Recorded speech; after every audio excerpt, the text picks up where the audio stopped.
Yusha' bin Nun. Tokoh ini insya-Allah akan saya kongsikan secara ringkas berkaitan dengan seorang tokoh Nabi Yusha' alaihissalam. Nabi Yusha' alaihissalam adalah pembantu dan juga murid kepada Nabi Allah Musa alaihissalam.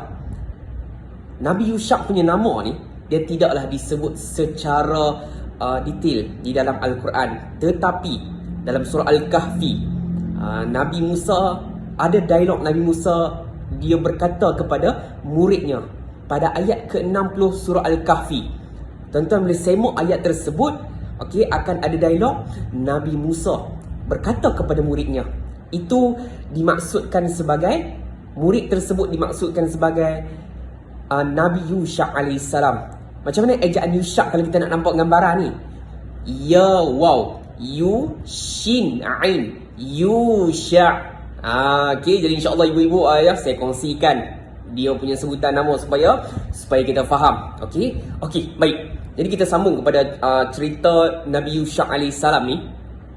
Nabi Yusha' alaihissalam ni semasa selepas kewafatan Nabi Musa alaihissalam, Nabi Yusha' ni dia ambil alih. Dia ambil alih dan dia berjaya menawan Baitul Maqdis.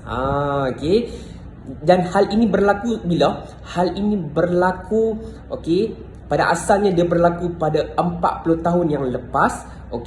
Yang mana semasa zaman Nabi Musa alaihissalam, Nabi Musa alaihissalam mengajak Bani Israel untuk masuk ke Baitul Maqdis. Tetapi dulu dipanggil sebagai Jerusalem lah. Jadi Jerusalem ni dia adalah satu tempat yang Nabi Musa nak ajak Bani Israel masuk ke tempat tersebut. Tetapi Bani Israel tidak mahu masuk. Walhal mereka waktu tu baru saja dibantu oleh Nabi Musa atas kehendak Allah, untuk lepas daripada dikejar oleh Firaun pada zaman tu. Mereka lalulah dengan redah lautan. Kemudian bila Nabi Musa alaihissalam ingin ajak masuk ke dalam Baitul Maqdis, mereka tidak mahu ikut. Mereka tinggal di situ beranak pinak di suatu tempat. Dan selama 40 tahun. Selepas 40 tahun, hal ini juga disebut oleh Nabi sallallahu alaihi wasallam. Orang penyembah berhala tidak akan penyembah anak lembu, atau lebih tepat tidak akan masuk ke Baitul Maqdis. Begitulah salah satu riwayat ni disebutkan oleh Nabi sallallahu alaihi wasallam. Baik. Jadi bila selepas 40 tahun kepimpinan daripada Nabi Musa beralih kepada Nabi Yusha' alaihissalam. Nabi Yusha' alaihissalam ni dia mengajak untuk Bani Israel. Semasa tu Bani Israel tidak lagi menyembah berhala. Sebaliknya mereka ingin tawan Baitul Maqdis. Saya sebut, ataupun nama lain Baitul Maqdis apa? Jerusalem. Clear nah? Ada dua nama insya-Allah. Alright, baik. Semasa Nabi Yusha' ingin mengajak orang kata Bani Israel untuk tawan Baitul Maqdis. Nabi Yusha' dia tidak pentingkan bilangan tentera.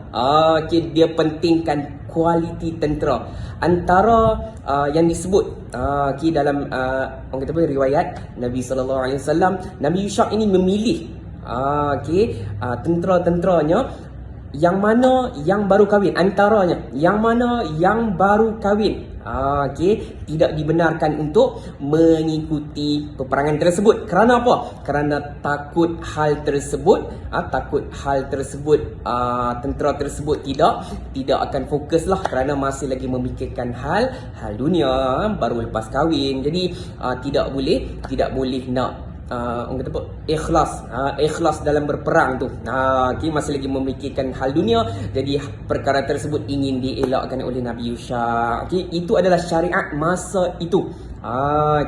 Tidak semua syariat di zaman Nabi terdahulu dibawa kepada zaman Nabi Muhammad sallallahu alaihi wasallam. Ada perbezaan insya-Allah. Dapat sesuatu? Baik. Jadi seterusnya bila kita sambung kepada Nabi Yusha, okey, setelah kumpulnya para tenteranya, alhamdulillah dengan izin Allah. Okey, dengan izin Allah. Peperangan tersebut jatuh pada hari Jumaat. Okey, waktu itu peperangan berlangsung sehinggalah lewat nak dekat maghrib. Okey, jadi bila nak lewat maghrib ni, ini yang best. Okey, di sininya mukjizat Nabi Yusha alaihi salam. Okey, orang kata apa, ditunjukkan. Okey, Nabi Yusha bila lihat matahari, okey, ingin terbenam pada hari Jumaat. Bila matahari terbenam, hari selepas tu pada malam tu akan jadi hari apa? Hari Sabtu. Hari Sabtu, orang Yahudi ataupun Bani Israel tidak dibenarkan berperang. Okey, kerana mereka ada di maklumkan yang mereka ini akan sepanjang hari dengan kitab Taurat mereka. Okey, maksudnya kena buat kata beramal lah. Okey, jadi berperang tidak dibenarkan. Jadi Nabi Yusha risau kalau mereka berhenti berperang, pihak lawan, pihak musuh akan buat perancangan yang baru, strategi yang baru. Jadi ini menjadikan peluang kemenangan kepada tentera Nabi Yusha alaihissalam kata apa, makin tidak berpeluang lah. Okey, jadi Nabi Yusha alaihissalam berdoa kepada Allah Subhanahu wa taala agar kata apa, matahari matahari dihentikan. Matahari dihentikan. Jadi dalam riwayat satu riwayat Nabi sallallahu alaihi wasallam, okey, saya tengok di sini insya-Allah. Okey, saya ingin sebutkan dengan jelas perkara yang disebutkan, iaitu matahari tidak pernah berhenti untuk mana-mana manusia sekalipun kecuali Yusha ketika dia menakluki Baitul Maqdis.